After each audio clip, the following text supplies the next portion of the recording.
हमारे साथ बातचीत करने के सपा के सांसद नीरज मौर्य जी हैं, जिससे बातचीत करते हैं। सबसे पहले तो मैं बात करूँ, आपको सिटी न्यूज में स्वागत है। थैंक यू जी। जिस तरह से मैं बात करूँ, 19 दिन सदन चला लेकिन हंगामे के भेंट चढ़ गया, लेकिन कुछ भी ऐसा मुद्दा पे जो है सो ठीक से बात नहीं हो पाई। ये बहुत दुर्भाग्यपूर्ण है। सदन में चर्चा नहीं हुई, सदन में जनता की बातें नहीं आई, जिसको लेके हम तो बहुत दुखी हैं। मैं तो रोजाना नोटिस लगाता था, लेकिन उन नोटिसों को सरकार स्वीकार करती है तभी आगे चर्चा होती है, और चर्चा के लिए स्वीकार नहीं की गई। जब सदन में मांग की जाती थी तब भी सरकार का कोई सकारात्मक रुख नहीं था। और आज तो मैंने देखा, 2-3 दिन पहले भी देखा, कि जो सरकार के लोग हैं, जिनके पास इस देश की व्यवस्था चलाने का अधिकार है, वही लोग तख्ती लेके नारेबाजी कर रहे हैं, वही लोग हंगामा कर रहे हैं। सदन में विपक्ष के लोग अपनी बात रखते हैं, कभी आक्रोश भी होता है, लेकिन सत्ता पक्ष के लोगों को धीरज रखना चाहिए, ना कि उनको भी खड़े होके नारेबाजी करनी चाहिए, तख्ती लेके आना चाहिए। तो फिर इसका मतलब आप जो व्यवस्था चलाने वाले लोग हैं, वो व्यवस्था चलाने वाले लोग ही जब व्यवस्था को खराब करेंगे तो कैसे काम होगा। ऐसे में ये सदन ना चलना दुर्भाग्यपूर्ण रहा है, और मुझे लग रहा है कि ये पूरा जिम्मेदारी इसकी अगर है तो सरकार की है। जिस तरह से मैं बात करूँ, सत्ता पक्ष तो सीधा आरोप लगा रही है विपक्ष पे, जो विपक्षी सदन नहीं चलने दे दी। देखिए, आरोप लगाना एक बात है, उस आरोप को जस्टिफाई करना दूसरी बात है। अगर वो चर्चा करना चाह रहे थे तो जो चर्चा का विषय था वो एजेंडे में आना चाहिए था, और चर्चा शुरू करनी चाहिए थी। चर्चा शुरू तो सत्ता पक्ष को ही करनी थी, शुरू तो वो करते, तो ऐसा तो हुआ नहीं। इसलिए वो बातें आप लोगों के बीच में है, मीडिया के बीच में है, लेकिन जो सरकारी एजेंडा आता है, जो लोकसभा से एजेंडा आता है, उस एजेंडा में ये विषय गायब थे, नहीं थे, और इसलिए चर्चा नहीं हो पाई। लेकिन मैं झारखंड का छात्र का बात करूँ, वहाँ पे देखा आपने लाठीचार्ज हुआ, आंसू गैस भी छोड़ा गया। मैं बात करूँ मीडिया पे, तो मीडिया का भी मोबाइल छोड़ लिया गया, कई छीन लिया गया, कई मीडिया पे तो उनको भी मारपीट हुआ। लेकिन इसका जिम्मेदार आखिर कौन होगा? यहाँ पे सरकार का बात करूँ तो इंडिया अलायंस का ही हिस्सा का सरकार है वहाँ पे, जेएमएम का। देखिए, कहीं पर भी देश के किसी कोने में अगर छात्रों पे कोई लाठीचार्ज करता है तो मुझे लग रहा है ये बहुत दुर्भाग्यपूर्ण है। छात्र अपनी मांगों को लेके अगर कोई शांतिपूर्वक आंदोलन कर रहे हैं, अपनी बात करना चाहते हैं, तो सरकार को आगे आना चाहिए और सरकार को उनकी बात को सुनना चाहिए। लेकिन मुझे लग रहा है कि जिस तरह जंतर मंतर पे हुआ, ये सब बहुत दुर्भाग्यपूर्ण है। और इसीलिए आपने देखा कि जंतर मंतर पे भी छात्र अपनी बात कहना चाह रहे थे, उनको सुना नहीं गया। उन्होंने कूच किया कि हम संसद जाएंगे, और परिणाम ये हुआ कि फिर उन्होंने एक हमारे जो मंत्री थे उनका इस्तीफा मांगा, और मंत्री जी को इस्तीफा देना पड़ गया। यही काम अगर पहले 1-2 दिन पहले कर लिया जाता, जिस दिन शुरुआत हुई थी उस दिन हैंडल कर लिया जाता, इस्तीफा की बात थी उसी दिन दिया जाता।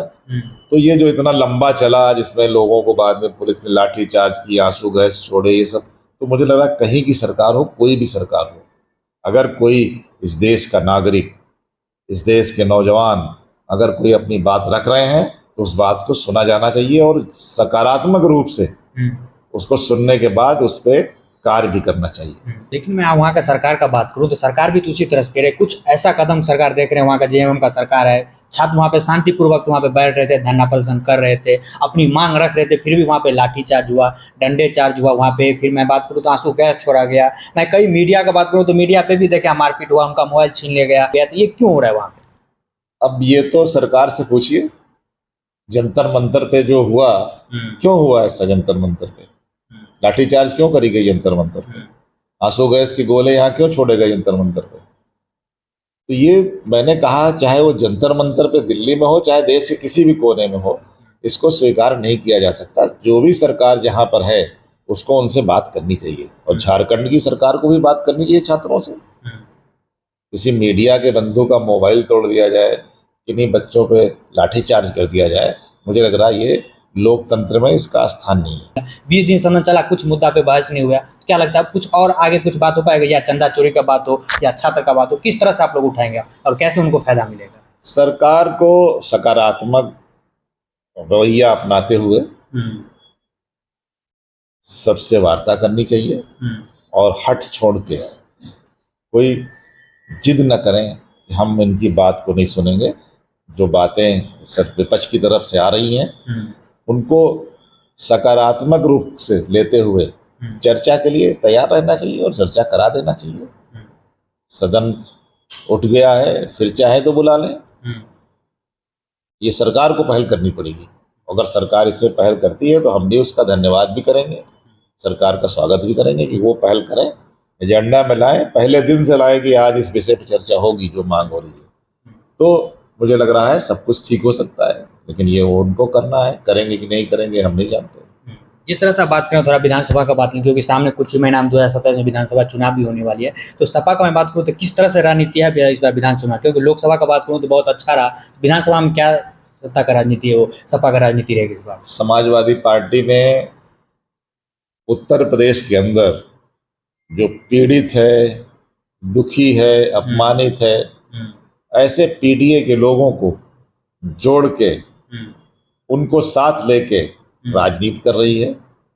और वो राजनीति जो उत्तर प्रदेश में आज चाहे किसान हो, नौजवान हो, महिलाएं हो, सभी कहीं ना कहीं परेशान दुखी हैं। आज नौजवानों के लिए रोजगार नहीं है, किसानों को खाद नहीं मिल रही है, उनके आलू के मूल्य का पैसा नहीं मिल रहा है, आलू का पैसा नहीं मिल रहा है, आलू सड़ रहा है, पड़ा हुआ है, कोई खरीदने वाला नहीं है, किसानों को बिजली नहीं मिल रही है। महंगाई का आलम यह है कि लोग दिन भर मेहनत करने के बाद जब बाजार में जाते हैं तो जेब खाली हो जाती है और ज़रूरत का सामान नहीं ले पा रहे हैं। ऐसे में उत्तर प्रदेश की जनता बहुत दुखी परेशान है और वो समाजवादी पार्टी की तरफ देख रही है।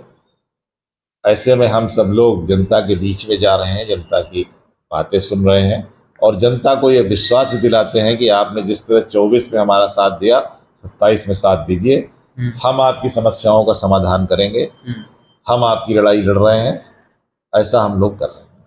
लास्ट सवाल है मोरिया जी, जिस तरह से मैं बात करूँ तो सपा अकेले चुनाव लड़ेगी या इंडिया लाइन के साथ में, कांग्रेस के साथ में चुनाव? नहीं, अलायंस है, हम लोगों का अलायंस है और अलायंस में ही चुनाव होगा।